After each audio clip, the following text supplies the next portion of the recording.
Bismillahirrahmanirrahim. Nahmaduka ya ghafuru ya syakuru. Masalli wa sallim barik ala sayyidina maulana Muhammadin wa ala alihi wa sahbihi asma'in nama ba'du. Ya, saya ulang lagi ya. Berarti Rasulullah adalah Rasul yang sukses membuat sarana orang kembali ke Allah, mengakui kudrahnya Allah dengan sarana apa saja. Melihat rumput, melihat hewan, dan hewan itu ya apa saja. Gabah itu apa saja. Hewan yang melata di bumi apa saja, semua bukti kudrahnya Allah. Bahkan Rasulullah sukses membiarkan umatnya nggak ditunggui beliau tetap iman. Mergo ditunggui konsep sing super, gini kok Al-Qur'anul Karim. Jelas ya? Tapi caranya memahami ya seperti yang saya terangkan ini. Ya saya baca lagi ya, yang jadi annal mu'jizati pakai jamak muannas salim, annal mu'jizati al-madiyata, mukjizat-mukjizat yang sudah kelewat itu kanat khisiatan, bersifat fisik, tusyahadu bil absor, hanya bisa dilihat dengan mata kepala, karena qoti soleh wa aso Musa, wa mu'jizatul qur'ani tusyahadu bil basirah. Sementara mukjizatnya Quran disaksikan dengan mata hati, dan setiap orang punya mata hati. Fayakunu man yattabi'uhu li ajliha aksar li anna alladhi yushahadu bi ainir ra'si yang qoridu bin qiradi musyahidihi walladhi yushahadu bi ainil aqli bakin yushahiduhu kullu man ja'a badal awal mustamirron. Sesuatu yang dilihat dengan mata kepala, setelah para saksi ini meninggal, maka setelahnya mencari-cari, bisa percaya bisa enggak. Tapi mukjizat yang disaksikan mata hati, siapapun percaya dan sampai ila yaumil kiamat. Dan tentu Quran lebih unggul dalam hal ini, dan insya Allah kita semua adalah ahli Quran, yaitu harus punya kesimpulan falamma tabayyana lahu qala a'lamu annallaha ala kulli syai'in qadir. Sebagian ayat wa li ta'lamu annallaha ala kulli syai'in qadir wa annallaha qad ahata bi kulli syai'in ilma. Itu kenapa mukjizatnya Quran dasar. Itu yang gampang-gampang ya, melihat nyamuk, unta, kerbau itu yang gampang. Anda tak naikkan kelas sedikit menjadi agak ilmiah. Misalnya begini, kamu ahli falak. Misalnya kamu ahli falak. Misalnya kayak Batu Rehan ya.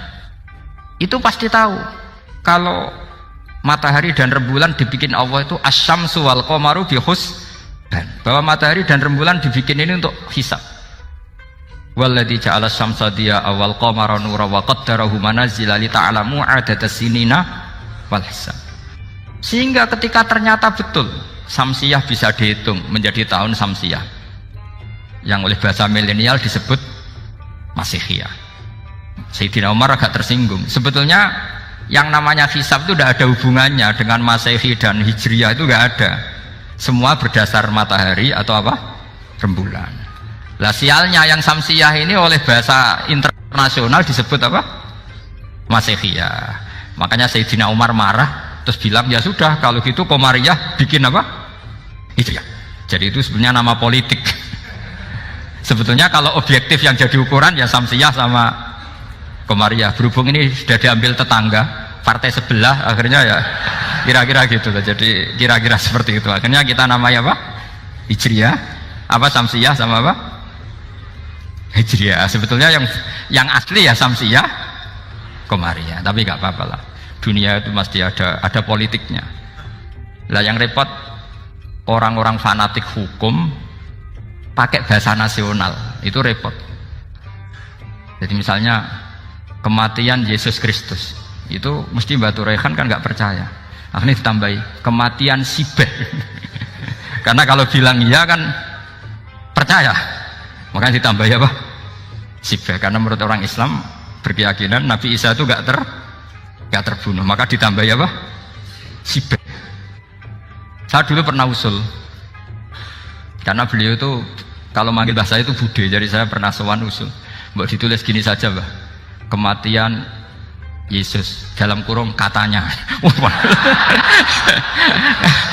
Tapi mungkin terlalu vulgar ya, jadi akhirnya dibikin apa? Sibeh ya?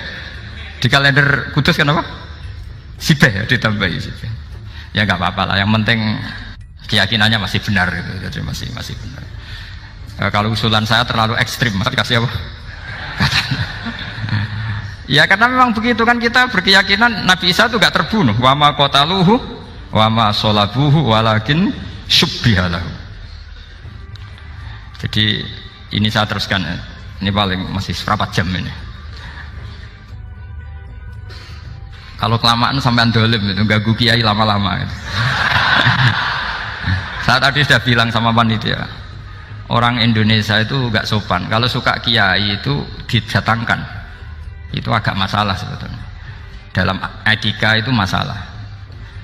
Kalau seneng kiai ya sowan ngaji, jangan sowan di dalam, itu ganggu ya, sowan ngaji saja. Dulu Imam Malik itu anaknya raja itu, Imam Malik itu seangkatan dengan Harun Ar-Rasyid. Makanya jangan berharap kalau saya gampang diundang. Bukan karena saya sombong, memang etikanya seperti itu. Jadi Imam Malik diminta datang ke istana untuk ngajar anak-anaknya Harun apa? Ar-Rasyid. Masyhur Imam Malik tersinggung, terus kata bilang, al ilmu yu'ta la ya'ti. Ilmu itu disowani, bukan sowan. Akhirnya Harun Ar-Rasyid minta anak-anaknya datang ngaji ke Imam Malik. Itu anak presiden. Imam Malik berani, al ilmu yu'ta la ya'ti.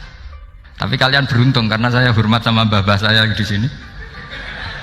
Wong makom buyut saya itu ya berarti apa ya? Selatannya makamnya saya Ja'far Shadiq itu di situ kan ada makamnya Mbah Soleh, Mbah Maksum, itu mbah saya. Nah, makanya dulu saya ngaji di sini lama di Damaran itu, maksudnya lama itu ya mungkin setahun. Karena saya memang mulai kecil di sarang, sampai sekarang saya masih ngajar di sarang. Tapi dulu cukup ya, karena saya kesini sudah hafal Quran, jadi hanya setor setiap hari satu juz, jadi cepat lah. Saya tidak punya masalah ingatan, alhamdulillah, jadi cepat hafal. Saya terangkan lagi ya, ini penting ya, masalah mukjizatnya Quran. Selama ini orang tuh mau bilang tok, mukjizatnya Quran itu dahsyat, tapi nggak bisa menerangkan. Itu masalah. Makanya kita harus bisa menerangkan mukjizatnya Quran dahsyat itu apanya. Yaitu tadi, tongkatnya Nabi Musa hanya disaksikan oleh orang yang di era itu. Toh tujuannya mukjizat adalah diakui kemudian orang menjadi iman. Lalu Rasulullah SAW beliau sudah intaqala ila rafiqil a'la. Tapi konsepnya Quran menjadikan orang yang nggak ditunggui beliau tetap iman ila yaumil kiamah. Itu yang maksud fa'arju an akuna aktsarahum tabi'an yaumal kiamah. Mukjizat saya itu cukup Quran kata Nabi, dan dengan mukjizat itu orang akan iman ila yaumil kiamah. Caranya seperti ini.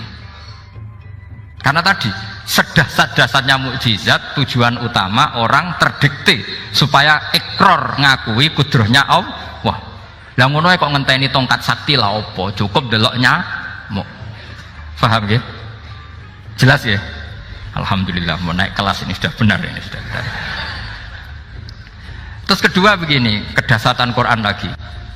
Quran itu bisa merunut, mentartibkan logika. Bahkan logika ini logika yang universal. Siapa saja merasakan logika itu. Misalnya begini, dulu orang kafir itu punya Tuhan banyak. Tentu yang dipertuhankan yang mana? Yang dipertuhankan itu banyak.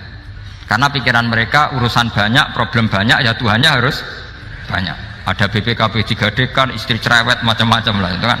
Problemnya banyak, maka Tuhannya harus banyak. Karena Tuhan itu maknanya penyelesai masalah. Sehingga kalau masalahnya banyak, Tuhan harus banyak.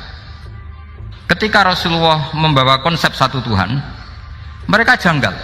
Makanya mereka bilang, aja'alal alihata ilaha wahida inna hadza lasyai'un ujab. Masa Tuhan satu? Ini aneh, nggak bisa. Tuhan harus banyak karena masalah kita banyak. Itu terpatri di otak mereka, terpatri.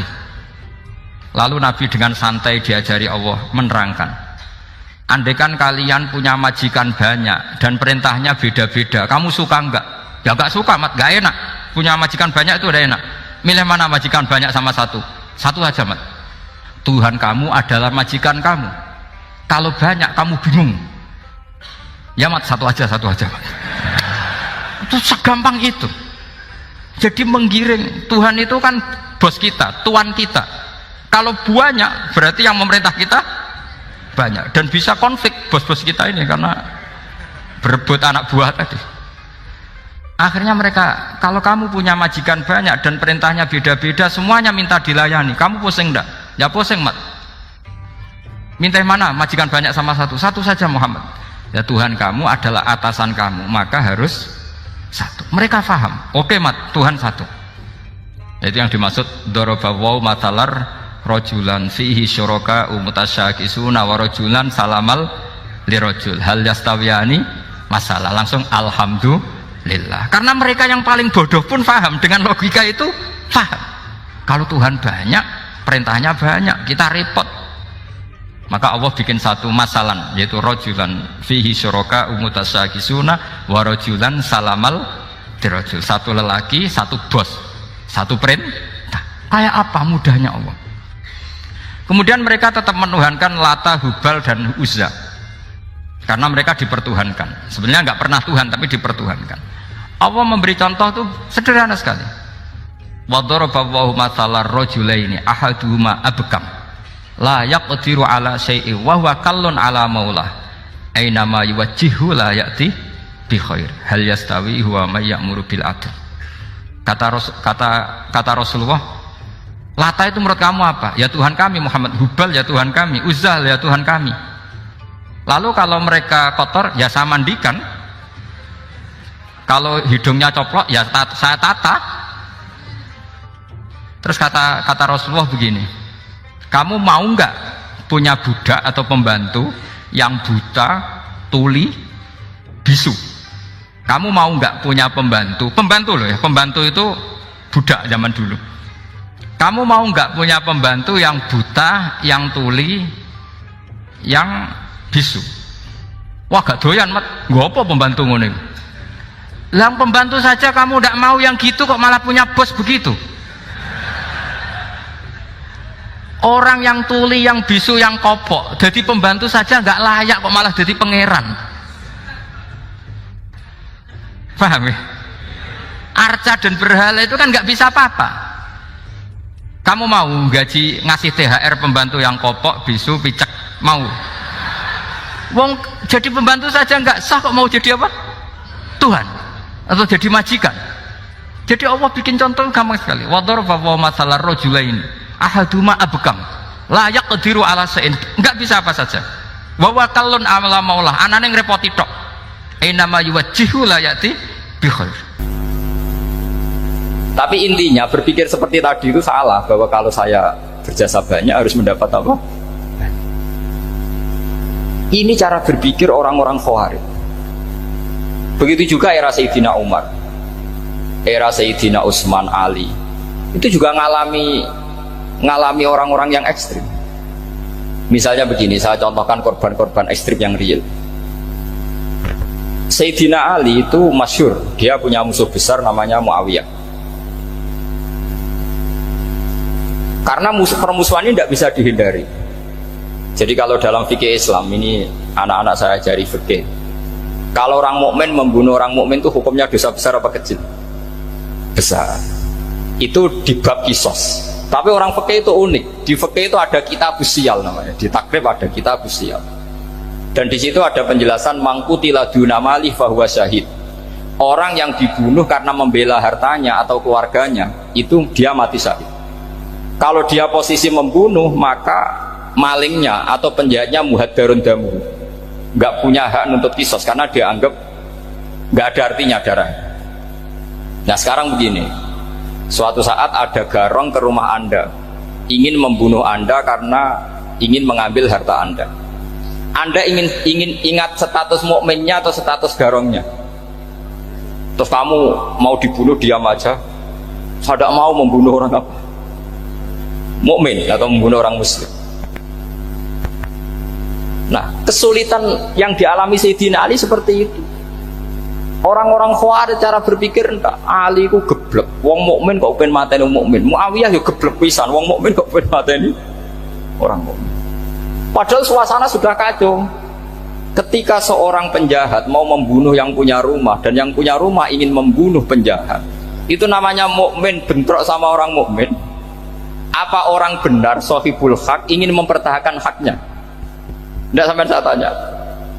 itu sohibul hak, yaitu yang punya rumah ingin mempertahankan haknya. Meskipun dalam duel ini kadang terjadi pembunuhan. Nah di sini ini ya, ulama ahli sunnah menyebut masalah ijtihadiyah. Kelompoknya Sayyidina Ali mempertahankan nyawanya meskipun dengan cara membunuh pasukan Muawiyah. Pasukan Muawiyah juga mempertahankan nyawanya meskipun harus membunuh pasukan Ali. Zaman itu susahnya ijtihad seperti itu. Tapi orang Khawarij cara berpikir enggak, ini biang keladi masalah itu Ali sama Muawiyah. Akhirnya mereka malah rapat, ya sudah dua-duanya bunuh saja. Ya masyhur itu, akhirnya Sayyidina Ali dibunuh oleh orang Khawarij. Makanya ini penting ya, pentingnya ngaji seperti ini. Jadi kamu harus dilatih berpikir nubuwah. Ya dilatih berpikir apa? Nubuwah, disebut al ulama warasatul. Meskipun dengan cara yang ekstrim, tapi pikirannya saja, jangan perilakunya. Saya punya contoh sekian kasus, sekian tragedi. Misalnya begini. Saya itu dulu punya teman, dia soleh, bisa baca Fathul Mu'in. Dia itu janggal, bilang sama saya, Gus, tidak biasanya Rasulullah itu agak-agak nyindir orang fakir. Ini kok ada hadis kadal fakru ayakuna kufur, bahwa kefakiran itu mendekati apa? Kekufuran. Dia itu aneh sekali. Biasanya tidak biasanya Rasulullah kritik seperti itu. Walhasil ini singkat cerita, anak ini ngalami satu trauma. Dia itu miskin. Gara-gara miskin gitu jadi burunya orang non muslim. Dan sering disuruh nganter majikannya itu ke tempat-tempat lokalisasi. Dia mulai mikir, ini gara-gara fakir saya harus nganter orang ke lokalisasi. Mulai ingat dia, sedekah Rasulullah, ini gara-gara fakir saya jadi pengantar orang ke lokalisasi. Suatu saat majikannya itu benar-benar bangkrut, malah tidak disuruh nganter, pokoknya carikan yang cantik bawa sini. Pusing, waduh. Nah, dia akhirnya walhasil lari terus keluar.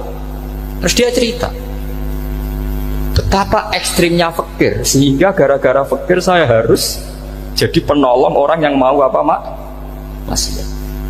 Anda boleh berpikir ekstrim, tapi ekstrim dalam melawan kemungkaran, yaitu tadi, saya nggak boleh jadi fakir, tapi takutnya fakir yang nanti jadi alat kemaksiatan.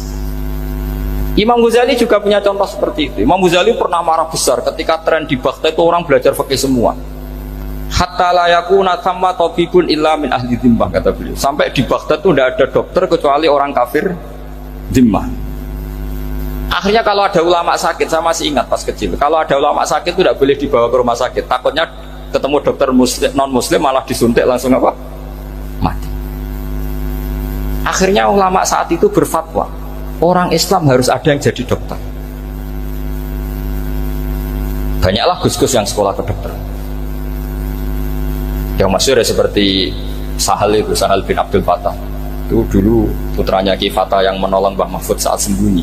Saking idolakannya Basal, anaknya dinamakan Sahal, tapi dia jadi dokter spesialis bedah.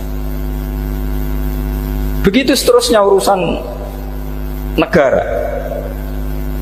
Dulu itu orang jabat itu tidak boleh, karena jabat itu dekat dengan syubhat, dekat dengan haram.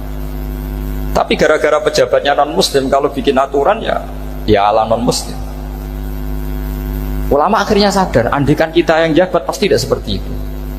Bisa bikin perda ini, bisa bikin pelaturan begini yang menguntungkan Islam. Nah, jadilah banyak pejabat yang sekarang muslim. Tempat-tempat maksiat diobrak-abrik sama Satpol PP macam-macam. Kita untung. Tapi kalau orang-orang Khawarij pikirannya pokoknya pejabat itu dekat dengan haram, dekat dengan syubhat. Padahal dengan kita jabat bisa bikin perda atau apa yang menguntungkan Islam. Kemudian menjadi masalah baru secara fikih. Ini adik-adik dengerin biar kulino senam fikih. Kalau caleg soleh, misalnya Mas Nadif nyaleng, ini tadi tak guyoni, mau jadi bupati ndak, kalau ya mau usah dukung. Jadi misalnya gini ya, Zaid sama Bakar, misalnya Bakar itu orang soleh, mau jadi calon lurah. Dia tahu kalau dia lurahnya kampung lebih baik. Kalau yang jadi ini Zaid, itu kampung itu rusak karena dia suka dugem, suka macam-macam. Kemudian Zaid ini pasti jadi karena beli suara.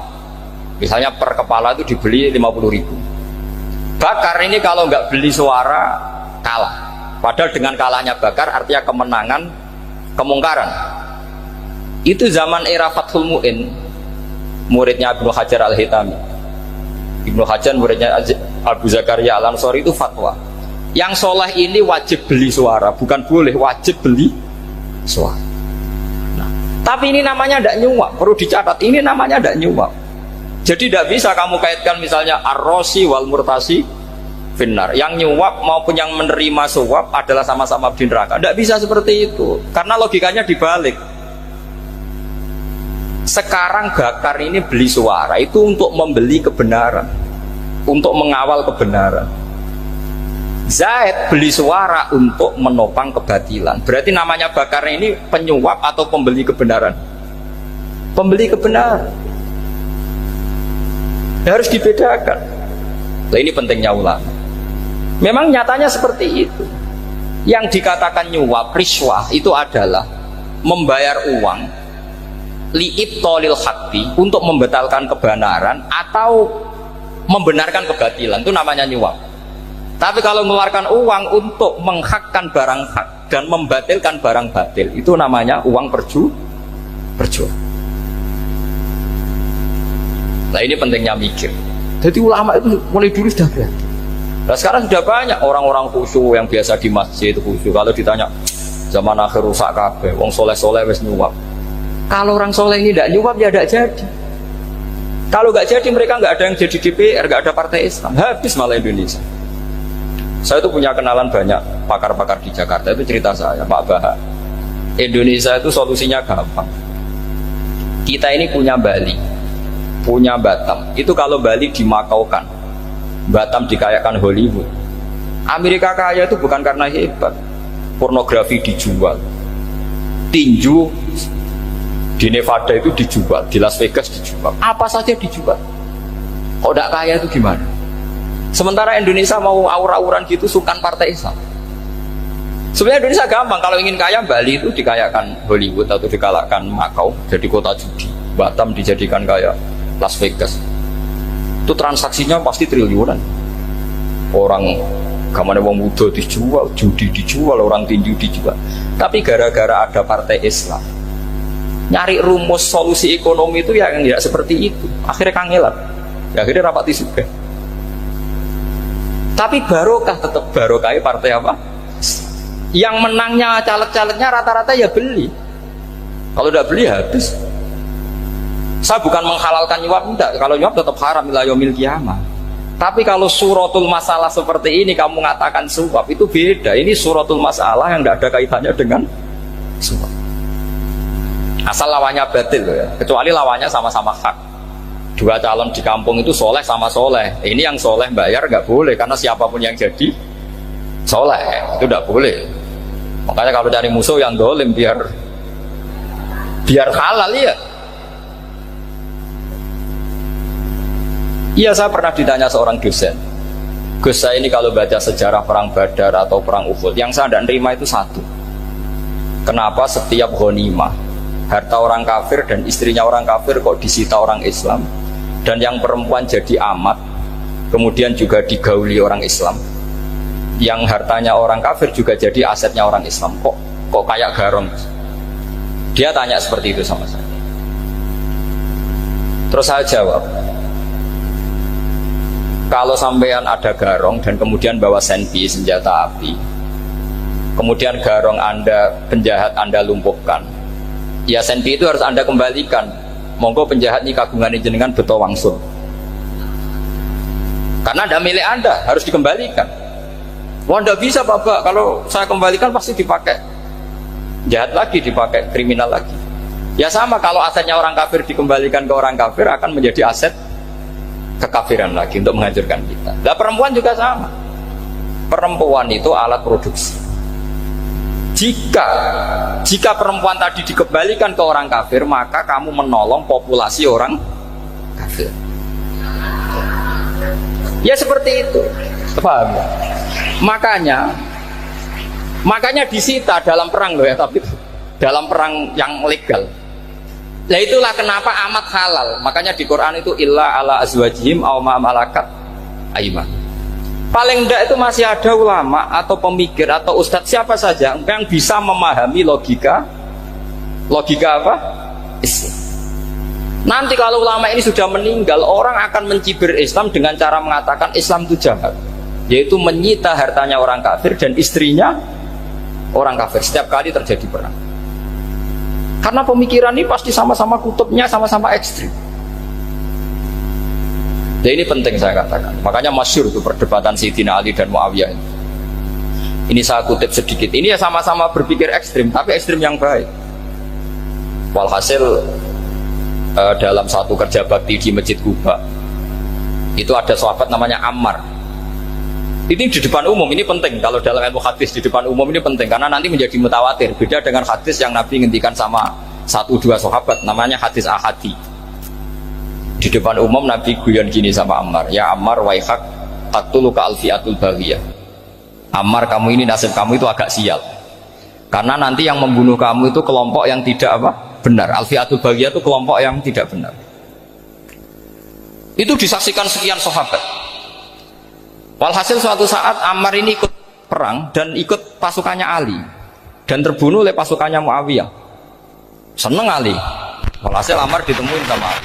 Ya Muawiyah, al-ana dhuhara bi anna fi'ati haqqun wa fi'ataka baghiyah. Sekarang kelihatan siapa yang benar.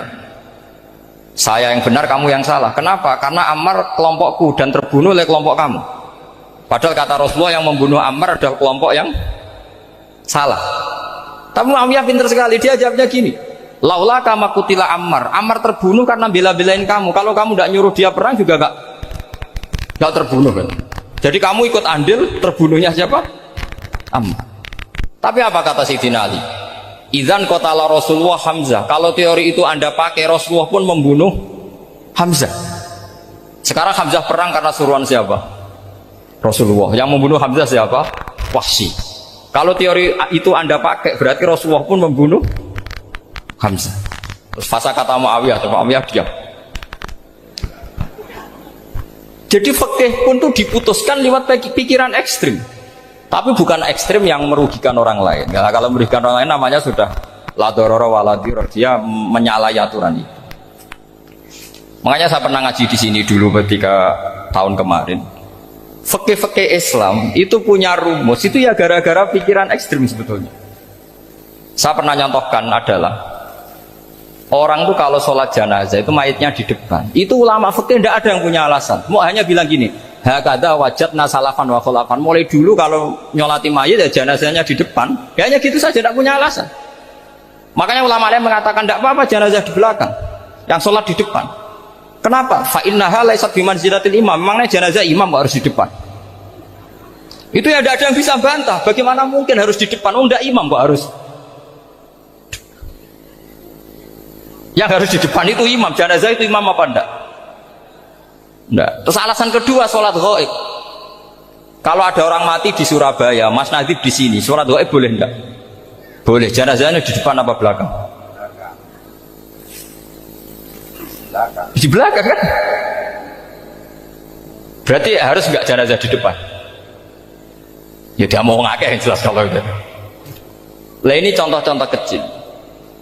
Nah orang Khawarij itu orang yang paling tidak mau menerima otak-atik seperti itu. Akhirnya jadi goblok bareng tadi. Ya makanya Rasulullah pun jadi korbannya Khawarij. Muhammad, kamu harus adil. Karena pikiran mereka adil itu yang memberi banyak ya dapat banyak. Kalau pikiran nubuah tidak seperti itu. Kalau yang biasa memberi, biasa heroik, biasa baik, ya biar tetap biasa memberi. Jangan dilatih jadi apa? Fasih. Ini mungkin adik-adik juga agak keberatan, tapi harus dilatih. Makanya saya itu jadi kiai itu ya mulai kecil, anaknya kiai, putu kiai, saya itu yang mulang itu senang. Saya tidak pernah terlintas dikasih santri atau dihormati, ya enggak. Mungkin sampai mati agak terlintas. Ya pikiran saya sederhana. Biasa mulang pahlawan, malah sekarang pasien itu malah kayak cemen, kayak turun kelas gitu. Jadi saya terus ya enggak kepikiran sama sekali. Loh kalau saya minta sama Allah, karena itu atasan saya. Makanya ada ulama yang ekstrim gini, ini kisah nyata. Ada ulama alim datang ke seorang raja, rajanya ini soleh padahal. Ternyata pas raja itu berdoa, ya Allah saya kasih ini, kasih ini. Padahal ulama tadi itu mau mengajukan proposal, mau minta apa gitu. Terus dia pulang, ketika ditanya, Pak Kiai kenapa pulang? Ternyata raja itu minta zat yang sama yang saya mintai. Kalau raja saja masih minta, ngapain saya minta raja? Saya akan minta zat yang dimintai raja. Terus pulang dia. Wah itu ya pikiran ekstrim, tapi bagus ekstrimnya. Saya akan minta zat yang dimintai raja. Kalau sampean kan enggak, uteke saya les, sholat dinteni, tetap jalo. Oh, kok orang mikir seperti itu? Emang salah didik, salah itu tadi. Nah, ini harus dilatih. Masyhur itu ketika Nabi pas Fathu Makkah itu, orang-orang Ansor komentari Nabi gini, ketika Nabi sangat happy di Mekah, sangat enjoy di Mekah, kata orang-orang Ansor, amar rojul fa'adroka durok fatun fi ahli wa ulfatun fi asyiroti. Namanya orang pasti happy kalau di kampung halaman. Jangan-jangan Rasulullah itu nanti hidup di Mekah lagi, karena Mekah sudah dikuasai orang Islam. Beliau pasti kangen sama keluarga, sama Mekah. Tapi ya sama, ketika Rasulullah mulai mengasih-ngasih itu, orang-orang Quraisy dikasih banyak, orang Ansor juga pikirannya seperti itu. Baru orang Ansor dilatih pikiran nubuwah, yaitu tadi mereka itu dapat kambing, dapat sapi terus pulang. Kamu mendapat saya, milih mana?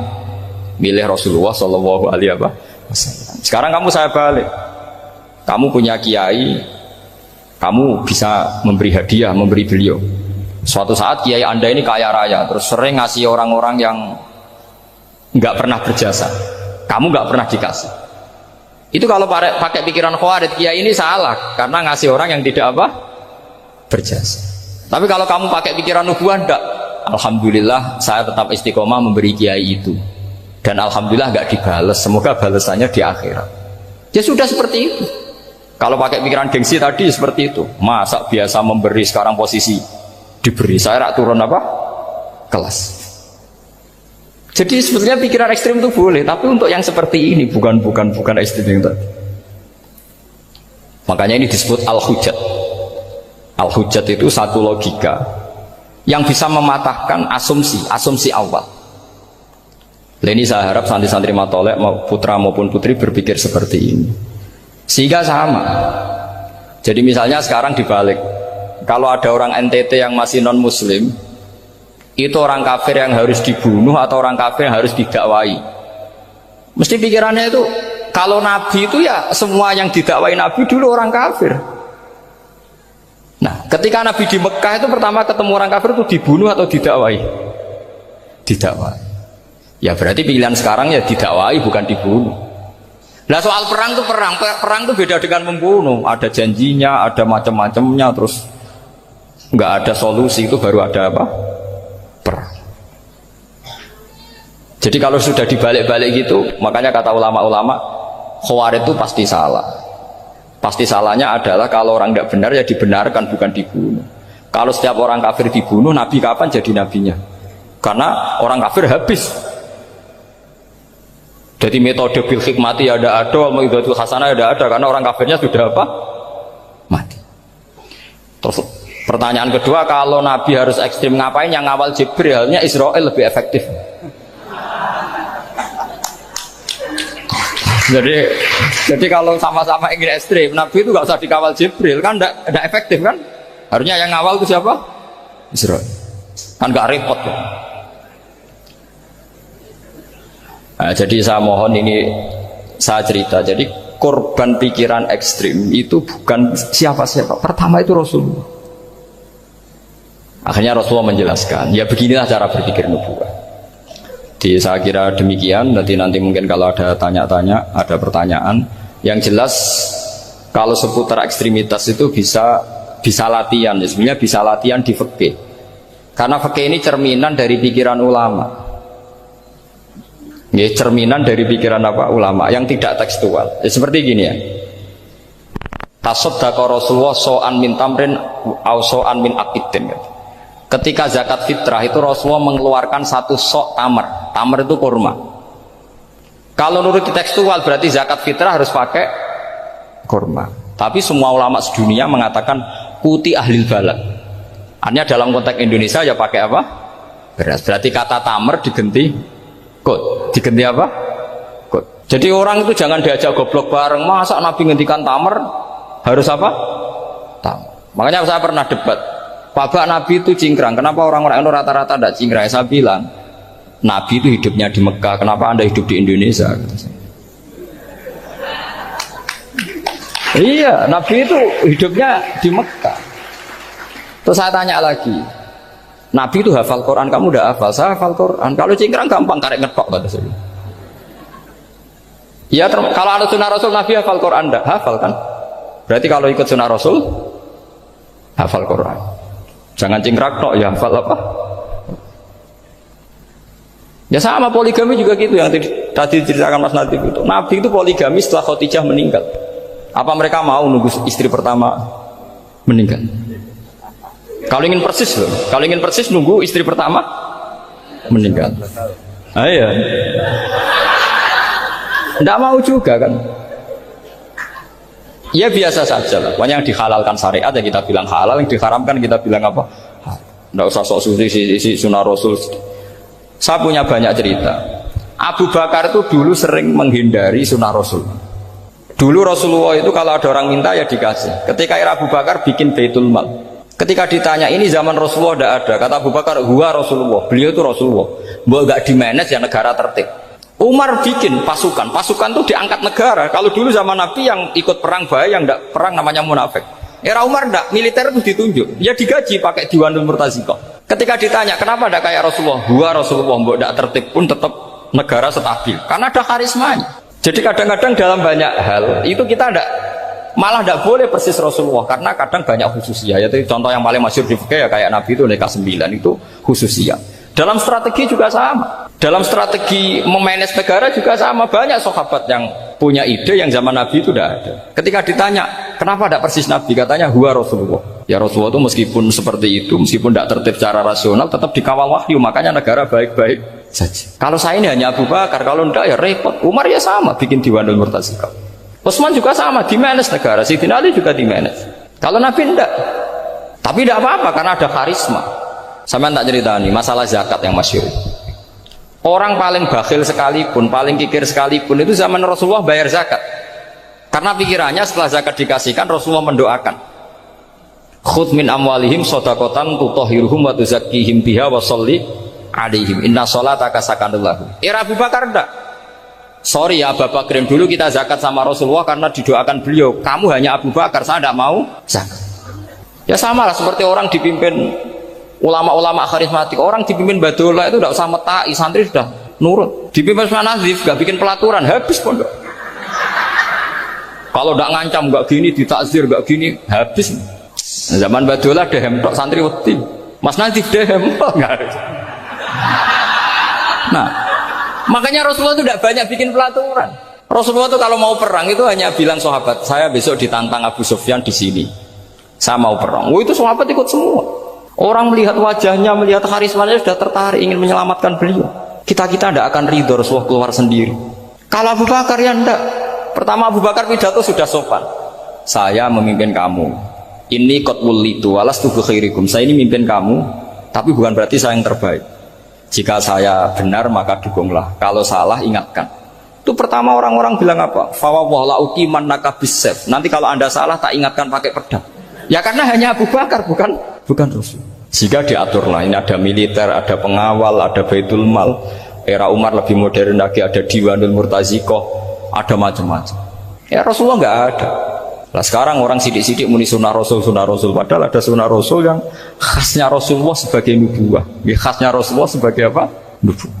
Coba Nabi itu istrinya 9, semuanya cerita tentang tahajudnya Nabi, witirnya Nabi. Apa kira-kira Mas Nadif kalau punya istri 4 ceritanya tentang tahajudnya Mas Nadif? Kan enggak. Nah, jadi saya mohon, sebetulnya pikiran-pikiran ekstrim itu karena enggak mau belajar. Enggak mau belajar. Kalau mau belajar itu kata Imam Ghazali itu dalam kitab Imla, Al-Imla fi Iskalatil Ikhya itu. Fal ma'ani awsa'u minal ibarat. Yang namanya ma'ani itu awsa'u apa? Minal ibarat. Jadi yang fal ma'ani awsa'u minal ibarat. Jadi yang namanya makna itu lebih luas minal apa? Ibarat. Nah, ini contoh yang paling nyata ya Sayyidina Ali. Ketika Sayyidina Ali perang sama Muawiyah, itu Sayyidina Ali bilang sebaiknya Muawiyah kirim delegasi, mediator. Saya juga kirim mediator. Terus orang-orang khawarid karena tadi tekstual. Mahada ya Ali. Ini apa ya Ali? Lam yujad fi kitabillah. Aturan mediator itu tidak ada di Quran. Bahwa kalau kita perang harus ada mediator itu tidak ada. Terus Sayyidina Ali baca ayat wa in khiftum shiqaqa bainihima fab'atsu hakaman min ahli wa hakaman min ahliya. Jika lelaki dan perempuan suami istri terjadi shiqaq, terjadi konflik, maka suami kirim satu mediator, yang pihak perempuan juga kirim mediator. Terus Sayyidina Ali ngendikan wa amru Muhammad a'dhamu min amri rajulin wa imra'atin. Urusan umat Muhammad lebih serius ketimbang urusan hanya sekedar suami dan istri. Maka kita butuh hakam, butuh mediator. Baru 4.000 orang Khawarij tobat mengikuti pikirannya Sayyidina Ali yang tidak tekstual. Sama seperti zaman Rasulullah. Ketika Rasulullah mau perang Badar, saya ini mau perang Badar kata Rasulullah, musuh saya itu 1.000 lebih, kalian hanya 313, apa kita teruskan? Itu sahabat langsung bilang gini, saya itu hafal teksnya, idzan la naqulu laka kama qalat banu Israil fathab anta wa rabbuka faqatila inna hahuna qa'idun walakin idhab anta faqatila inna ma'akum muqatilun. Ini kelihatan sekali bahwa para sahabat sudah ada tekstual. Orang-orang Bani Israel ketika melihat Musa katanya sakti dan orang dekat Allah, itu cara berpikir orang Bani Israel gini. Walhasil ada perintah supaya Musa itu merangi kaum Jabarin. Orang Jabarin ini gagah-gagah, pikirannya orang Bani Israel, Musa kami itu sakti dekat Allah, ya sudahlah sama Allah saja sana, tak tunggu di rumah kabarnya. Itu kan sama dengan santri Ismedit, roh kiai ini juga, kiai aku juga, serasa tak pikir kan seperti itu. Ya sama seperti itu, Nabi ku kekasih Allah, mesti perang menang, serasa tak ewangi mesti menangis. Fadhab anta wa rabbuka faqatila inna hahuna qa'idun. Ya sudah, kamu berangkat saja sama Tuhan, tak tunggu di rumah. Tapi apa kata para sahabat Ansor ketika Nabi minta supaya mereka dukung di perang Badar? Langsung bilang, idzan la naqulu laka kama qalat banu Israil. Kita tidak akan bermental kayak Bani Israil. Ini tekstual pada enggak. Mereka punya mafhum, punya pikiran. Cara Mas Nadi punya kreatif. Bahwa ini mental yang bejat, kita tidak akan meniru seperti itu. Itu sahabat. Jadi dulu sahabat itu makna di Quran juga ada tekstual. Jadi bisa memahami. Nah sekarang orang memaksa semuanya harus tekstual. Ya meskipun tadi jangan terlalu liar terus menjadi liberal. Tapi saya tidak tahu kalau contohnya Mas Nadi tadi pakai kondom, istiqomah, tidak tahu itu pikirannya Jil apa Mas Nadi, tidak tahu saya itu. Itu tidak tahu. Kok sampai sembeling itu saya tidak tahu. Kok lagi juga kalau tidak bisa nyontohkan yang di luar itu, saya itu ya tidak tahu. Mulai dulu ilmunya seperti itu terus gitu. Ya tidak tahu lagi. Jadi mulai dulu zaman Nabi pun itu sudah ada pikiran-pikiran seperti itu. Jadi tekstual atau harfiah itu ya enggak. Nyatanya sahabat langsung bilang idzan la naqulu laka kama qalat banu Isra. Ad-dinu yusrun wala yusyadha hadatina ahadun illa ghalabahu. Yasiru wala tu'assiru basyiru wala tunaffiru. Makanya gue usah sok suci, hidup itu gak ada pilihan. Misalnya kalau saya ditanya, bina wong fasik itu penting gak? Penting. Tapi kancanan wong fasik ku haram, mari katut. Kancanan wong fasik ku haram, mari katut fasik. Ti ngembarno wong fasik umat Rasulullah ya haram, umat Nabi kok mbarno. Kancanan yo haram, ngembarno haram. Lah terus piye, Gus? Ya ora piye-piye. Ayo saiki misalnya kowe ngembarno wong ayu tiba ning dalan, haram to ora? Haram. Terus mbok gendong, haram to ora? Hidup itu tidak banyak pilihan. Jadi dilema dari si guru-guru dilema. Makanya apa ya seperti itu istafti qalbak, takokno atimu. Motive nulung iku nulung apa sahabat? Ya sudah seperti nggak ada pilihan. Motivem kancanan wong fasik iku mergo enak kancanan wong fasik. Delok dangdut pantes apa ya pantes. Apa motifmu didik? Ayo rata-rata ke kancanan fasik motifmu didik apa enak kancanan fasik? Enak. Haram berarti. Ya seperti itu. Memang banyak sesuatu yang apa?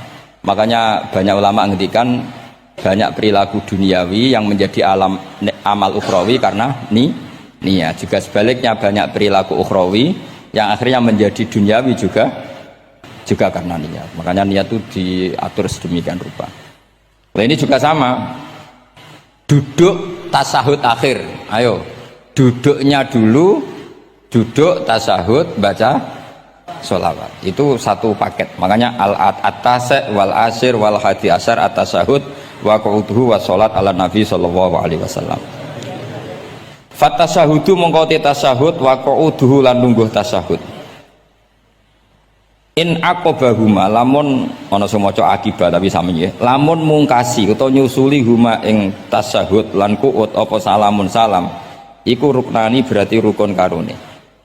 Jadi tasyahud yang diakhiri salam itu berstatus rukun.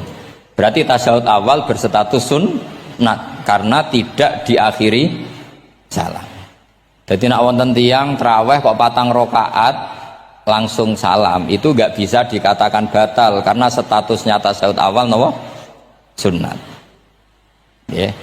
Tapi kalau traweh itu sudah monggo kalau traweh itu sudah menjadi alamiah, jadi biasanya ulama berdebatnya begini, ini dengerinnya. Kata taraweh itu alamiah apa implementasi dari Qiyamul Lail? Ayo jawab. Traweh itu alamiah apa implementasi dari Qiyamul Ramadan? Kalau kamu katakan Qiyamul Ramadan, maka ada orang traweh langsung 4 rakaat tanpa tasyahud awal, harus kamu katakan sah karena tasyahud awal berstatus sunnat. Tadi kan dikatakan tasyahud yang wajib itu yang diakhiri salam, berarti tasyahud awal sunnat. Di mana-mana kalau sunnat boleh ditinggalkan. Yeah. Tapi ada ulama yang agak ekstrim mengatakan begini cara berpikir, tarawih itu alamiah. Alamiah artinya yang dikatakan tarawih, yang dikatakan tarawih adalah sholat 2 rakaat dengan 1 salam. Paham ya? Artinya kalau 4 rakaat dengan 1 salam itu namanya tidak tarawih. Paham ya? Makanya seperti itu tuh ya gak usah diperdebatkan. Seperti gini, sampean kalau sholat witir aku yakin akeh sing batal, cuma pangeran maklumi. Aku yakin akeh sing batal tapi pangeran maklumi. Jadi disahno, kenapa sah? Dimaklumi Allah Subhanahu wa taala tadi. Kamu kalau witir kan 2 rakaat dulu. 2 rakaat setelah itu. Sekarang pertanyaan saya, ketika 2 rakaat kowe niat tembi. Wong niate witir kok genep. Ya kan? Apa? Lah pertanyaannya begini, ketika rakaat ini minal witri, kemudian orang ini ternyata nggak nerusno sing sak rakaat, itu sah sebagai witir apa sholat biasa? Loh ada nih gue, murid temu beling-beling ya, modelnya itu mau rasa ya. Tapi ya apa gak zaman akhir ya sahabat. Ndak, ketika 2 rakaat itu jenenge sholat witir apa ndak gitu saja pertanyaan. Orang oleh ngeper, jawabnya ngono tok. Ketika 2 rakaat itu witir apa enggak? Tidak.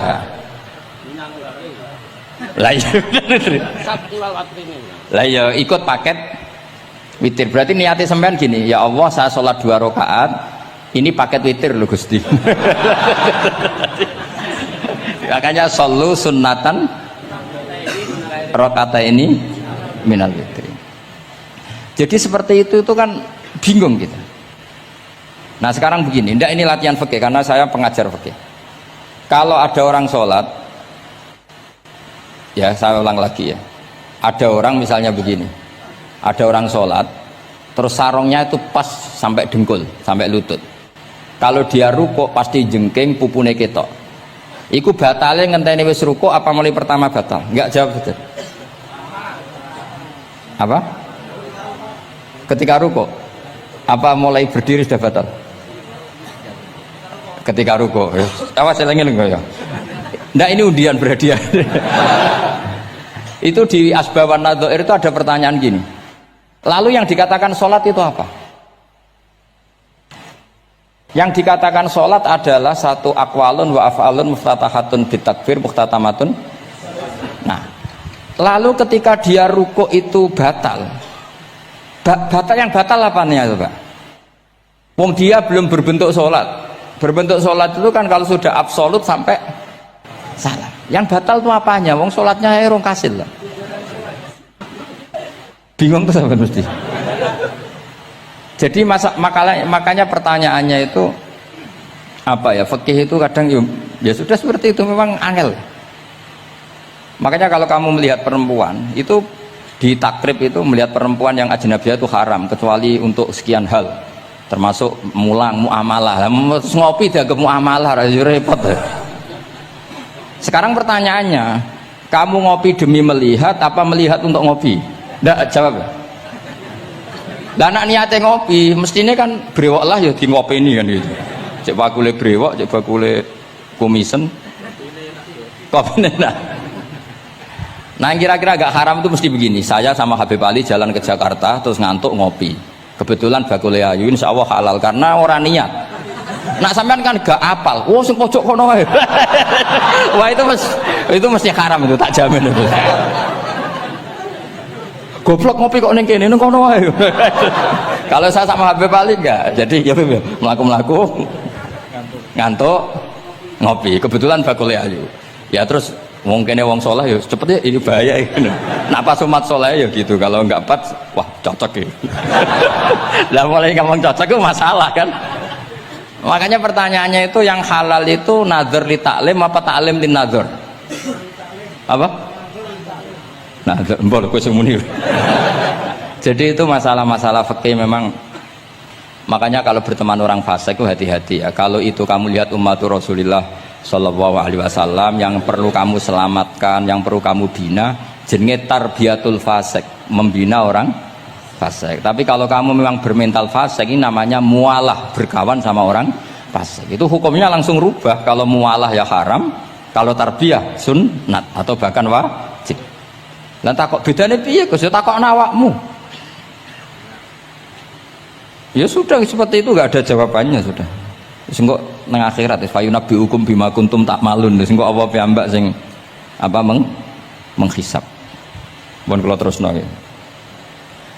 Wa illa fasunnatani. Wa illam yaqib huma salamun fasunnatani. Terus ini aturan pokok fikih sebenarnya wa kaifa ada jaza. Sebetulnya aturan duduk itu enggak ada. Kamu duduk gaya apa saja itu sah. Wa kaifa ada lan hale kaya apa lungguh sapa wong jaza mengko wenang apa ikilah kuut. Terus tenggene lungguh teng napa? Tasawuf akhir misalnya kue silo ya sah. Gaya lungguh apa sah?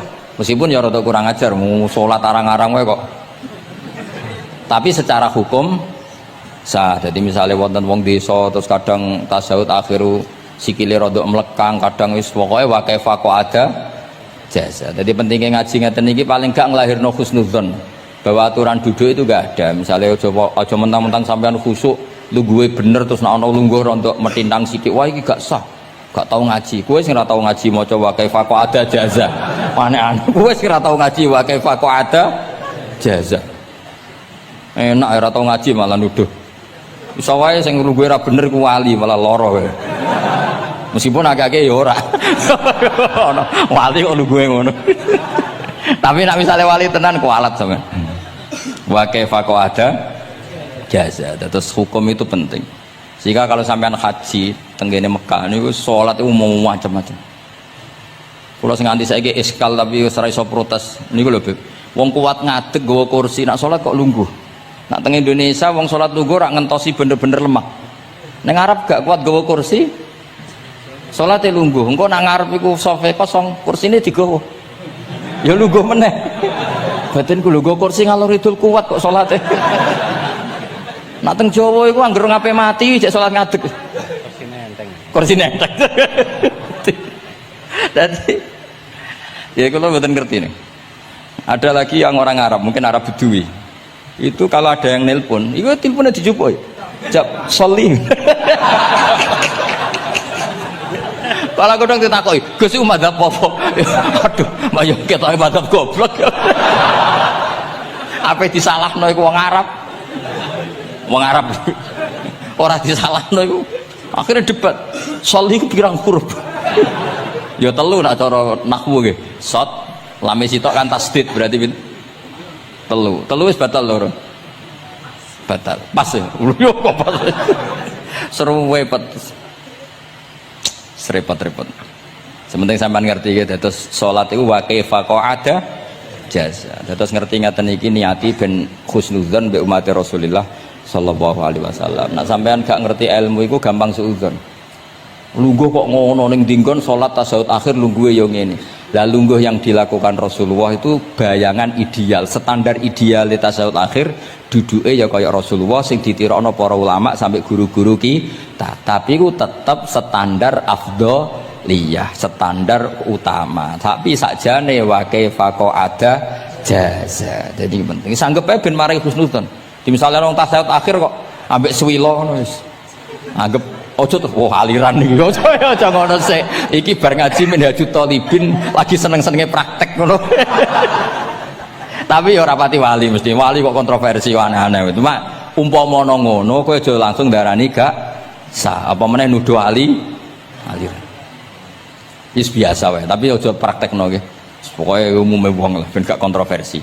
Tapi kalau ngadepi wong liya tetep kita keyakinan wa kaifa ada jaza dengan duduk gaya apa saja sah. Kados sing teng Arab yang gendut lho Beb nak salat kan sikile di selujungno. Mergo jajal tahiyat kados umume tiyang nggih geblek kula nate wong gendut nata wetenge kan gak iso. Dadi lungguh sikire bujur. Lah mergo jajal praktekno guling tenan. Nah niku takbire ya wa kaifa ada jaza. Tapi angan-angan ya ora sopan wong sowan pangeran kok ngono iku terus piye? Lah ya Pak ini baru kayak ngaji gitu terus wong niku ben gampang husnudzon ambek umat Rasulullah sallallahu alaihi wasallam. Mergi kita tuh gak mungkin bayangno donya ideal itu ora mungkin. Kok jeneng roh tiyang tawaf ngono semacam-macam. Coba misalnya mboten enten pendapat Imam Malik sing darani batale wudu nyuwun sewu lamsu maknane jima. Madzhabe Abdul bin Abbas. Lah sampean tawaf ya mesti rasah, mesti kedemek wong wedok. Kedemeke wong ayu-ayu, kadang kowe ya gelem tenan. Lha itu satu-satunya solusi ke kita intikal napa? Mazhab. Oh, tetep ra iso ra kedemek. Wis aku ora ganteng lah tetep kedemek. Niat khusyuk oh gitu tetep kedemek. Apa meneh awale wis rapati khusyuk. Lho kula wis wong khusyuke kedemek. Kula nate tawaf pas haji, kula haji tahun 2012 nomor 13. Bar tawaf Beb niku tok sak iku entuk bojone wong ya. Jadi dekne nyongko aku bojone dicekeli pundakku. Wong tawaf wong lanang kan ngomong kan dari belakang kan sama semua. Bareng terakhir didelok, lho jebule ora. Piye gitu. Lah aku ya ora krasa lagi usul pangeran aja bayang. Aku aja bayangno kok sampeyan terus krasa. Wah ngenyek wong niku, ngenyek wong niku. Mboten kula pas iku intenan eling pangeran tenan gak krasa ana sing nyekel. Pas niku lho bos sak teruse ra pokoke pas iku. Mergo iku Beb tawaf kula nu setengah 3 esuk. Ya sak fase-faseke wong nak yamono wae eling pangeran to Beb. Dadi pas khusuk-khusuk nganti ana wong nyekel iku gak kerasa. Bareng bar tawaf lho jebule wong wedok bojone wong. Wah matane wong. Mulane Quran nak ngelingno kita iku napa? Faman farada fihinnal hajja fala rafasa wala fusuqa wala jidala fil hajj. Jadi potensi fasik ku malah pas haji. Fil haji fi ku ing dalem. Lah kok mboten sebuti teng Arab niku wong nak mboten haji ku wajahe ditutup nganggo cadar.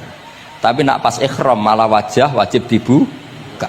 Iku wis mari uji nyali tok. Kalau nate di konco khusuk tenan ya, khusuk alim. Niku nate di kesempatan ngambung Hajar Aswad. Pas sampai ngambung, pas untuk detik ngambung, pas ana wong Turki wayu pas ngambung. Niku cerita teng kula, cara tak terusno Gus. Iku ora kena Hajar Aswad. Kena pipine cah wedok niku. Lho pangeran niku kok iso detiknya sama. Pas sampai ngambung, pas posisi Turki yo, wayu Gus. Lha iku wong alim eling ayune, ora eling Hajar Aswad. Karena rezeki. Mulane Hajar Aswad itu ngenes, mulane jare Hajar Aswad aku dhisik putih. Gara-gara dosane Bani Adam dadi ireng. Mane kata yang haji nangis kan termasuk niku, nyesal deh. Jebule wong sing rayu bojone tok wong nundune wayu kabeh. Sing bagian niku maksudnya. Dadi nyen repot. Pangeran niku nguji ngoten faman farada fihinnal hajja fala rafatha wala fusuqa wala jidala fil hajj. Bener nak salat. Sak fasek-faseke wong pas salat iku mesti warung lanang-lanang. Salate ning masjid ngarepe wong lanang, pinggire wong lanang. Haji mboten. Masjid Haram, masjid paling suci sak donya, tapi itu uji nyali tenan. Kalau di kanca haji Beb, tiyang Magelang khusuke sak pol. Selawase ra tau salat jejer cah wedok. Niku salat jejer cah wedok sing disuci-suci cah wedok. Nangis betul. Lah kula rapati khusuk ya ora nangis biasa wae. Nangis. Lho sampean nek musim haji Beb kan kredit. Dadi kanan kirine wedok ning ngarepe wedok. Dekne sujud gelem ra gelem kudu ning bokonge cah wedok. Sing ning cerita-cerita kitab lho, nak haji hujud ku ning bokong. Lha iku tebakan bokonge wedok. Nangis. Gus kula niku tiyang Magelang, sak urip-urip kula ora tau jejer wong wedok. Wong khusuk. Katoke bakat dadi wali, kok wong khusuk. Nangis bar haji. Gus kula napa hajine mboten ditampi kok nate ngalami sujud. Aku piye ben ngandani wong khusuk bingung kok ngandani wong khusuk. Ngongkon istighfar ngundine ra salah wong kepeksa. Ngongkon nikmati wong khusuk kok tak kon nikmati. Lho cara sing takok sampean. Aku meni gayamu. Jawabnya gampang, cara sing takok sampean jawabnya gampang. Ki piye? Paling gayamu apa? Iki sing takok wong khusuk. Yakin sing takok sampean ngono gayamu. Sing takok nu tiyang khusuk mek nangis tenan nyesel. Memang haji itu unik, makanya Allah ngikatkan fala rafatha wala fusuqa wala jidalu fil hajj ing dalem pas nglakoni. Mencen uji. Jidal kayak ngoten. Ono wae sing mari muring-muring. Wis niat khusuk, niat sabar bebe. Ono wae sing marai muring-muring. Memang ujian betul. Lho kula nek wis kecelok wong gak gampang muring-muring. Wis terkenal lah nek kula seneng guyon ra gampang muring-muring. Nate badhe niku Beb. Romyu tanggal 11 umumnya haji Indonesia rak koblas zawal melok Beb teng rombongan tiyang niku wareng tok Mina wonge diding-diding iki ajaran napa Romyu kok koblas zawal nabi ku ora tau Romyu koblas zawal nabi mesti Romyu ba'da zawal ngamuk-ngamuk sakjane kula mboten mutawif kula mboten kaji gaet mboten kaji tenan nganggo dhuwit nak gaet diamuk wajib meneng ya engko iso di PHK akhirnya kula ngomong ngene akhirnya kula dijakno Pak Bak sampe sing ngadepi. Ya Nabi ora tau Romyo koblas zawal tapi ora tau ngamuk-ngamuk koyo kowe ya. Mangkel opo. Lah ya Nabi ora tau Romyo koblas zawal tapi ora tau ngamuk-ngamuk koyo kowe ya. Repot. Akhirnya aku wah, jare kaji oleh jidal wah akhirnya. Iya padha jidal. Ra iso Kang. Pamane ngajak bojo wis geger tok. Kula de kanca ngajak bojo ya sing kancane sitok ngajak bojo wong Jogja. Nah bojo sitoke niku Beb niku isuk-isuk gekno teh sing lanang. Isuk-isuk gekno teh kopi. Sing di bojo ora gawekno teh. Wong wedok kok apike ngono maksude. Jawabe sing wedok, "Lah piye ijolan?"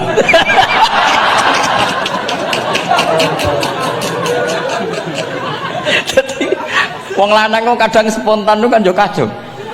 Cah wedok ku cek apike mbek bojone. Piye Mas, ijolan maksudnya. Wis pancen to. Jare amit pas kaji.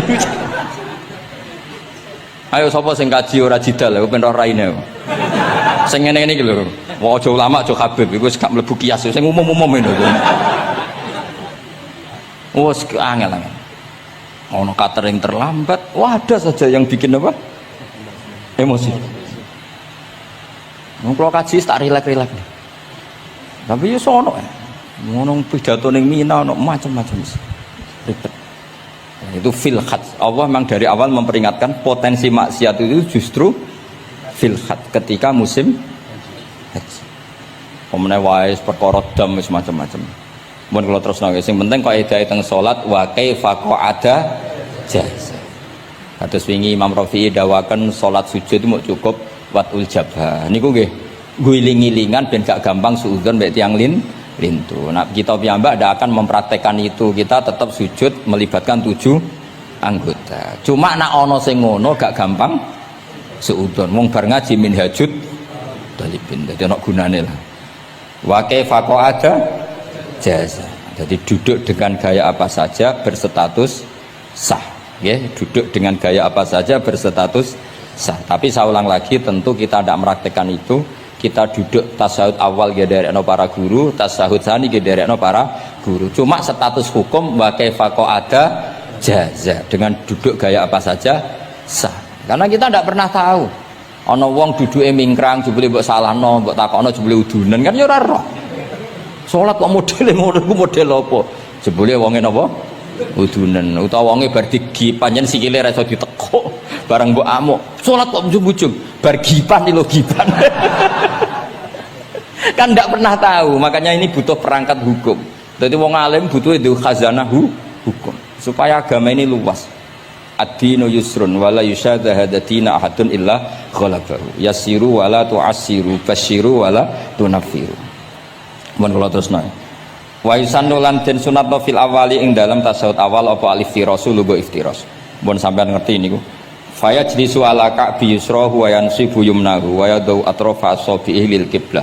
Wa fil akhir at-tawarruku wa kal iftiras lakin yukhriju yusrahu min jihati yamini wa yulsiku warikahu bil ardi. Ini ora usah diterangno nggih karena apa?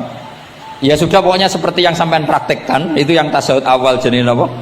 Iftiras, yang tasawuf tsani jenenge tawarruk. Ora usah diterangno malah dimanani malah bingung sama. Wal asah yaftarisul masbuk wasahi. Nah, meskipun imam itu tasawuf akhir, masbuk tetap bergaya tasawuf awal karena masbuk tidak diakhiri salam karena dia nanti berdiri lagi. Nah, kalau sedikit mau cerita masbuk bahwa agama ini proses. Ya saya ulang lagi, agama ini proses. Dulu para sahabat itu kayak cacilik Kudus, kayak cacilik Indonesia.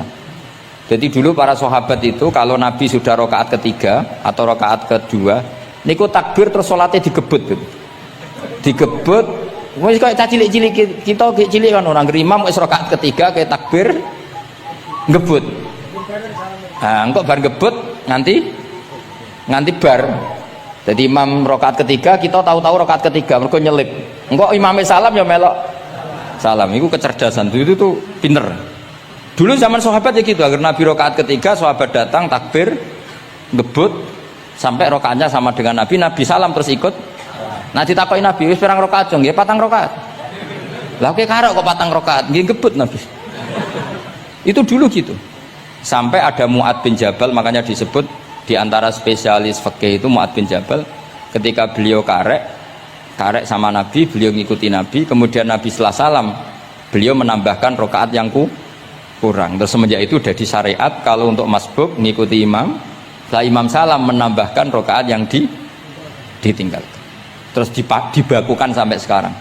Dulu enggak seperti itu. Dulu sholat ya kenalan, jenengan daleme pundi. Oh, ya pun tengah-tengah sholat. Jejer wong ora kenal, jenengan tiyang pundi mboten nate ngertos kula tiyang mriki. Nggih ngoten riyen. Nggih. Sahabat yang pun terpelajar ora roh nak ngono iku batal salat. Sampai setelah salat Rasulullah sallallahu alaihi wasallam matur, "Inna hadhi salat munajat." Salat iku munajat dong ya. Nak omong-omongan mbek pangeran ae ora usah mbek Bani Adam. Akhirnya semenjak itu salat ngomong mbek Bani Adam hukume batal. Sebelum itu ya ndak. Nah, makanya agama ini proses, sehingga fiqhud dakwah itu harus dihidupkan. Sekarang enggak orang langsung pakai fiqhul ahkam, akhirnya umat ini melayu. Harusnya yang dimulai fiqhud dakwah. Jadi dulu Nabi berkali-kali kecewa be umat itu, tapi Nabi ngempet karena prosesnya fiqhud dakwah. Lho nate wonten tiyang niku nyuwun sewu ijek di penggawean maling. Sowan Nabi di wis masyhur. Nabi mau ngangkat dia kowe salat. Ada sahabat yang nyuwun sewu rontok usul ning Nabi. Ya Rasulullah, dia punya penyakit sering maling. Kenapa ndak kamu larang supaya tidak maling? Nabi jawab ngeten. Sayanhahu ma yaqul. Nah dekne kok salate wis bener ditampa pangeran kok mari-mari di. Itu termasuk yang diperkuat oleh ceritanya Habib Zain bin Semit dalam kitab Al-Manhajus Sawi. Ada orang preman agak suka malak orang gitu. Tapi nak sholat tenan, tapi ya malak. Jadi contohnya ya kayak ora usah takok. Ya fase ku macam-macam, preman ono ngegeng delok wong wedok ono delok dangdutan terus ono macam-macam. Tapi nak sholat khusyuk. Ada seorang wali yang mangkele iku gunane apa kowe sholat wong ijek fasik. Jawab orang tadi, sama siapal kalimatnya yang diceritakan Habib Zain. Ada'u lisulhi maudian. Saya tetap ingin ada alasan saya berdamai dengan Allah. Jadi aku nak pas maksiat itu kan hubungan saya dengan Allah kurang baik. Maka saya tetap akan menjaga 1-2 perilaku saya yang saya menjaga perdamaian dengan Allah. Istilahnya dalam bahasa Arab ada'u lisulhi maudian. Saya tetap punya sisi musolahah berdamai dengan Allah. Sehingga suatu saat mungkin Allah pas ridho, sholatnya dia makbulah, kemudian dia jadi wali. Makanya kita nggak pernah tahu Allah ridho pas kita apa, juga nggak pernah tahu Allah benci pas kita apa. Sehingga ra iso sampean muni apa gunane kaji nek ijek kelakuane ngono, apa gunane ngaji Minhajul Thalibin ora usah ngono. Saya pas sampean ngaji, pas ra paham terus ridho mek kodok kodar. Wah diridani pangeran, wong kondang tenan, wong ra paham kok ridho mek kodok kodar. Sing paham ujug, wong goblok kabeh sing pinter aku tok. Waduh, nyoro lek kula nang ngono. Jadi kita tidak pernah tahu Allah itu meletakkan ridhonya di mana, meletakkan sukhtunya di mana. Wonten orang Hawariyin dalam cerita Ihya. Orang Hawariyin itu orang-orang hebat, wali-walinya Allah, pengikut Nabi Isa. Ono preman liwat. Si preman ini spontan melihat orang-orang soleh itu tertarik, langsung ikut gabung. Saya ulang lagi, langsung ikut. Si wali di antara Hawariyin ini ada yang risih. Aku terkenal wali kok jejer preman, risih deh.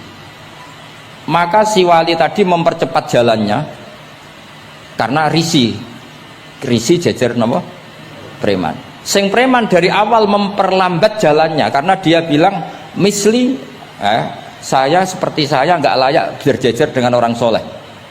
Intinya si preman menjaga kesopanan, si wali memelihara keangkuhan.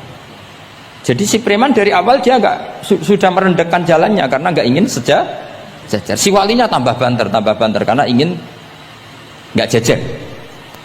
Allah saat itu juga menfirmankan ke Nabi Isa karena masih zaman nubuah, Isa liyas ta'nifa al amala, dua orang ini memulai amal dari nol. Wali ini tak hapus semua amalnya, preman ini tak hapus semua dosanya, semuanya nol. Yang satu untuk barokahnya adab, yang satu untuk afatnya ujub.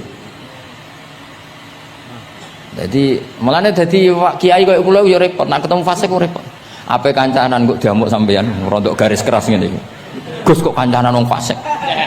Ape ra kancanan kok nang ujub. Mulane kula ora jelas ya perkara niku mboten tak dudono. Kenapa Gus Bak sikape ra jelas? Ya bawaane wong alim ora jelas, bocah kok kandhane angel. Dadi bawaane wong alim ora jelas.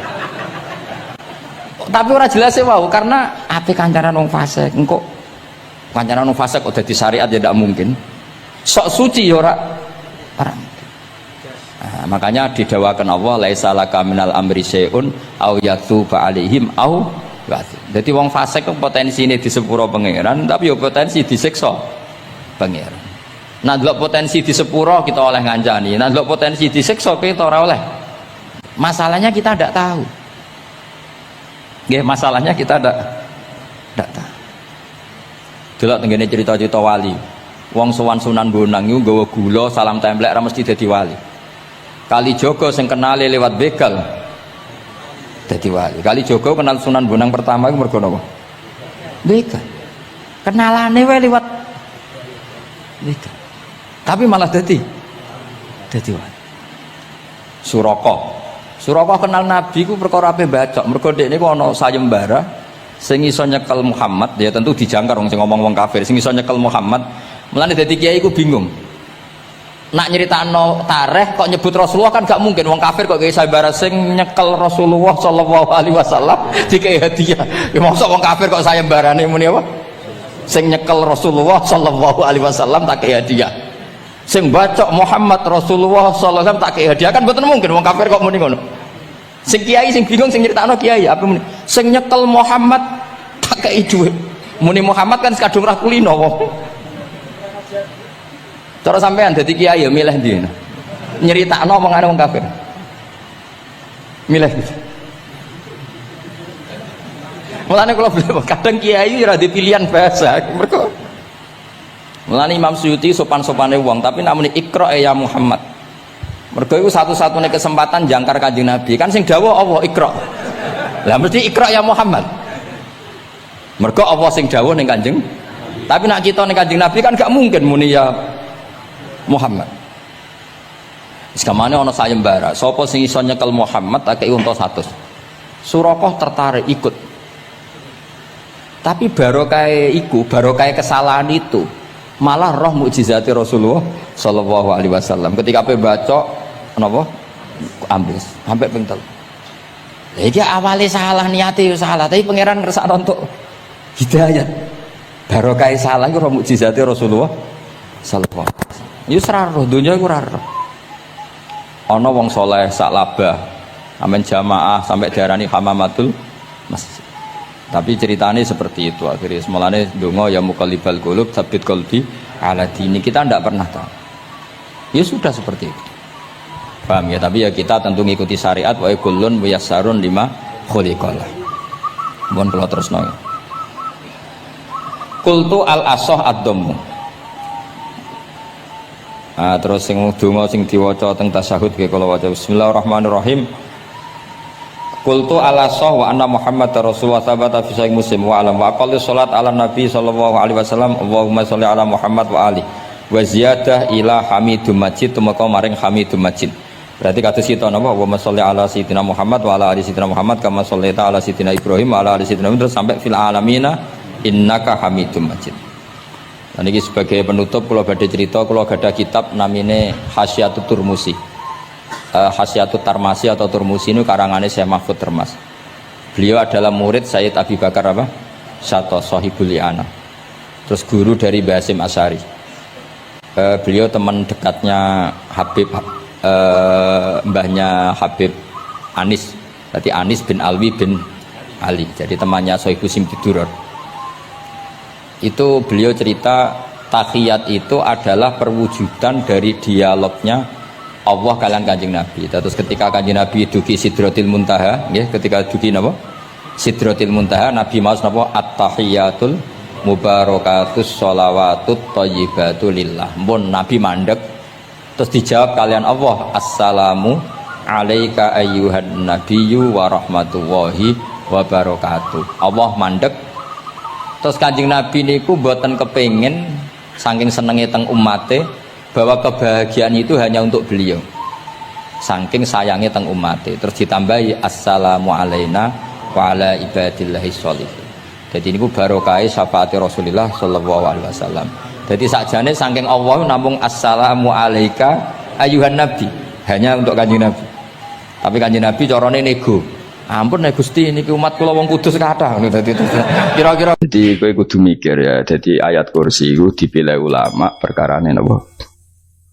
Ayat itu kan spesial tenan. Kula niku mboten saged ilem nek gak maca ayat kursi. Nggih maca teng lisan, nggih maca teng ati setiap saat. Mergo mangsa kok pancen luar biasa.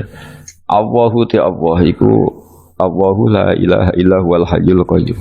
Al hayyu zat sing urip. Mergo sing gampang bedakno Allah mbek Nabi Isa, ambek berhala, ambek semuanya yang disembah selain Allah adalah kehidupan. Kita gampangane tau ngidolakno Isa kaya apa, tapi akhirnya kecewa nak dianggap pangeran. Mergo nyatane cara mereka pun Isa mati disalib. Utawa cara Islam Isa iku diangkat. Di itu objek. Apapun hebatnya Isa diangkat, diposisikan di langit di. Kerennya apa? Jenenge di itu objek. Berarti yang keren adalah subjeknya, yaitu Allah Subhanahu wa ta'ala. Terus kita ini sebagai orang itu punya ketakutan. Nak pangeran mati ku piye? Nak kowe mati kan gak punya akibat apa-apa. Srengenge tetap baik-baik saja. Sistem falak galaksi baik-baik saja. Sistem alam baik-baik saja. Wong sing mati kowe. Bayangno nak sing mati pangeran. Maka ketakutan seorang mukmin adalah apa? Punya Tuhan yang mati. Kemudian itu diobati bahwa Tuhan kamu itu Tuhan sing aman, al-hayyu sing selalu hidup. Kemudian disifati lagi al-qayyum. Apa artinya hidup kalau bergantung orang lain, bergantung makhluk lain? Itu gak keren, karena bergantung itu gak keren. Al-qayyum, yang Allah itu zat yang berdiri sendiri. Oh, itu kan terus sempurna. Kalau mau ayat kursi sempurna. Bejane Gusti kalau mau ayat kursi. Kowe ora maca iku kasihate mbahmu. Bocah kok. Oh, bocah ora bakat wali. Teke wis elek. Kabeh dimaterekno. Kasihate apa nak maca ayat kursi? Kasihate mbahmu ngono. Jimat ya seneng. Ora seneng. Maksudnya tapi mbok gedhingi teman-teman yo ora oleh pancen rezeki dhewe kadal jimat ke piye. Sing iso ngatur rezekine wong sapa wis keben muga disepuro pangeran. Ra disepuro ora apa-apa, kelakuan kok ngono iku piye. Wis terserah pangeran ae. Jadi Allahu la ilaha illa huwal hayyul qayyum. Kemudian setelah hidup itu bisa saja gak peduli kita karena pas ngantuk atau pas tidur. Terus disifati la ta'khuduhu sinatu walana. Dan zat yang hidup itu tidak pernah ngantuk, tidak pernah tidur. Akhirnya kita ini nyaman, punya Tuhan yang spesial, yaitu hidup dan berdiri sendiri, tidak ngantuk, tidak tidur. Terus begini, lahu ma fis samawati wa ma fil ardh. Dan miliknya Allah semua yang ada di langit dan bumi. Keren. Kita ini butuh air, butuh apa saja, dan itu milik Allah. Coba kalau milik manusia, sama nak loro neng rumah sakit tuh, oksigennya larang ingun. Padahal kue nak loro, oksigen di mana-mana gak tahu bah. Jadi kita seneng. Alam raya milik Allah kita seneng, karena alam ini milik zat yang gak butuh alam raya, sehingga kita yang pakai. Allah bikin air, Allah gak butuh minum. Allah bikin padi gak butuh makan. Dia bikin semuanya untuk kita. Padahal itu kita gak ikut pun. Punya akhirnya seneng mbek pangeran. Cek apike jenengan Gusti gawe ra melok nganggo. Sing nganggo kita-kita ini. Coba aku ora roh gawe rokok gunane apa ora roh. Ya gunane pekerjaan Gus, menyerap tenaga. Ya wis sauri-unimu. Sementing kowe roh gunane rokok. Paham nggih? Roh gunane rokok roh carane mandorot kanggo kowe. Dadi padha roe lah sementing. Ya ora apa-apa tapi. Kalau senang guyon kiai ini, hanya rawon wong pinter guyon kaya kiai. Yes, kalau ini nekani acara resepsi teng Kudus teng keluarga sarang keluarga ini Lukman, saya mengisi Habib Umar Mutahar, semua nang, jadi guyonan neng kiai ora, kiai kafe termasuk Habib Umar. Ada orang kiai rokok. Ini cerita anekdot. Ada kiai rokok. Rokokan ngarepe dokter. Pak Yai, kalau rokok terus nanti kalau mati gimana? Gampang, saya bawa korek.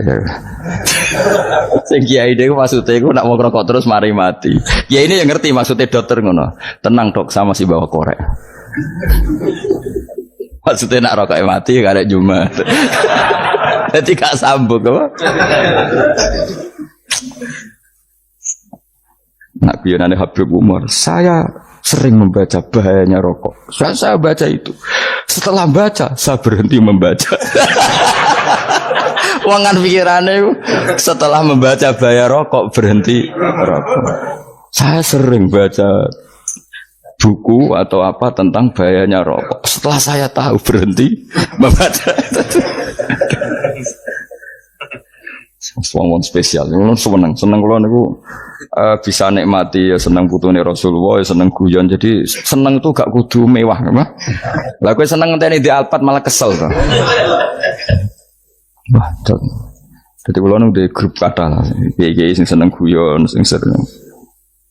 Mereka kalau khawatir saya umat ini punya kenikmatan lewat jalur maksiat. Mulane kula seneng nek kiai seneng guyon, bukan seneng papanya. Umat ini punya kesenangan yang tidak maksiat. Itu saja. Ya tentu ada kiai-kiai yang milihnya ada guyon supaya orang enggak uraan ya bagus. Wis penting ikhlas. Wis syaratnya kabeh iku penting ikhlas sudah ikhlas. Ya ora kudu spesial ikhlasmu, ikhlas biasa lah. Kelas-kelas terilah penting napa?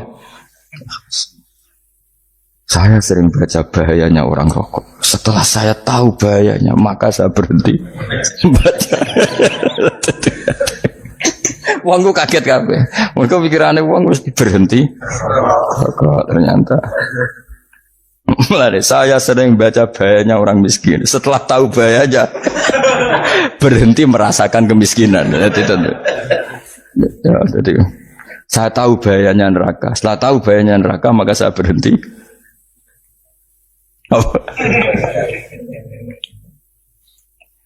Ya, jadi terus disebut lahu ma fis samawati wa ma fil ardi. Terus kita nyaman. Kayak apa kalau alam raya ini milik Cina, milik singkek, milik non muslim atau milik wong Islam sekalipun. Mesti apa-apa tuku. Repot. Tapi berhubung alam raya ini milik Allah, kita nyaman. Mergo wa izzat sing super lomo, super dermawan, super semuanya. Akhirnya nyaman. Kamane iso turu. Kan kula nang rumah ayat kursi ora iso turu, pe turu. Kan dia maca lesane gak ati kula maca. Lahu ma fis samawati wa ma. Terus manggal ladzi yashfa'u indahu ila bi'izni. Ketika Allah itu segalanya, tentu yang punya otoritas syafaat, punya otoritas apa saja nunggu izinnya Allah Subhanahu wa taala. ayat yang spesial. Kemudian kiai-kiai punya cara supaya umat itu hafal. Dibikinlah metode tahlil, mau coba bareng-bareng. Tapi kemudian ya sudah itu nasibnya terus kurang baik. Nasibnya kurang baik. Hanya ada yang bid'ahkan, ada yang setengah-setengah. Nafirno, sing maca ya padha dene, ra paham, mbek ngantuk, bantuk berkat mulai sudah akhirnya terus. Nah sampean bela dikus bela sing bener wis takok provokator kowe. Sing jelas latih maca iku terus. Dadi Allah pirsa nak macamu ora golek berkat. Tapi nak mau tahu tahlil hati. Eling apa tahu hati? Benda apa? Eling pangeran kok ngenteni wae. Apa iku tunggale. Tahu muni alhamdulillah nate apa nak permangan. Lho muni alhamdulillah kok ngenteni permangan bocah ora karu-karuan. Wong nek bakat wali kok teke wis elek. Jake wis keliru terus.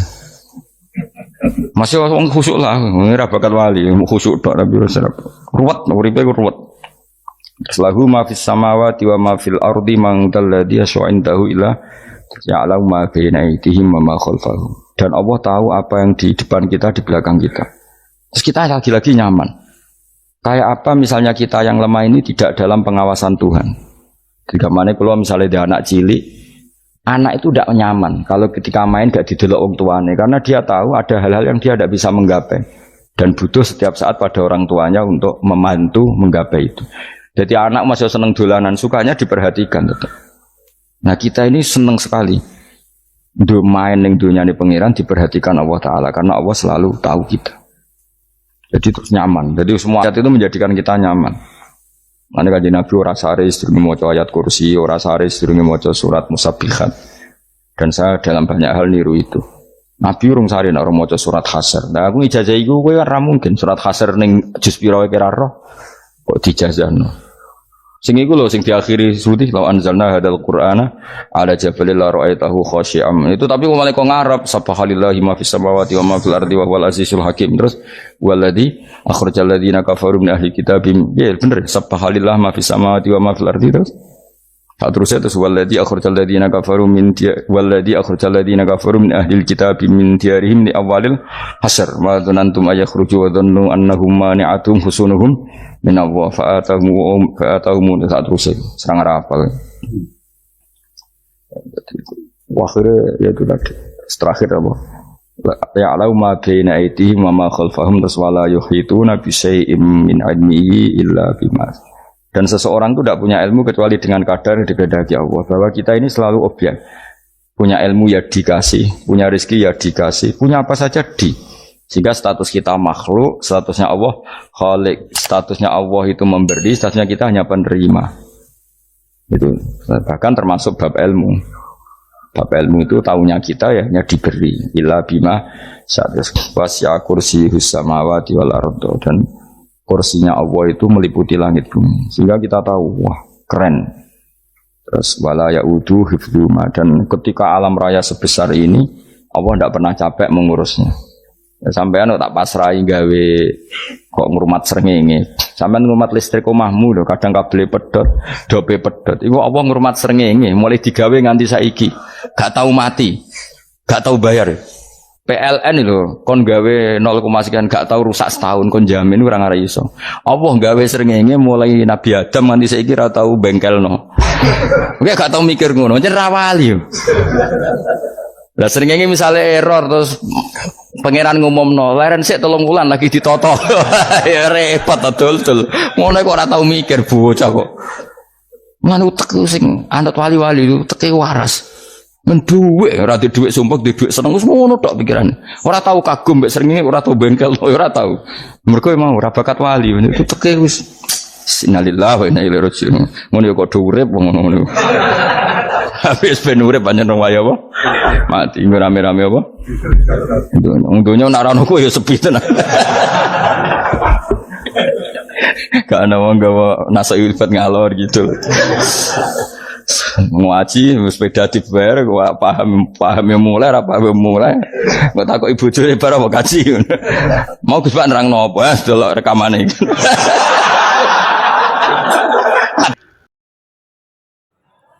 Alhamdulillah, demikian tadi telah kita ikuti bersama pengajian hari ini dengan Gus Ba.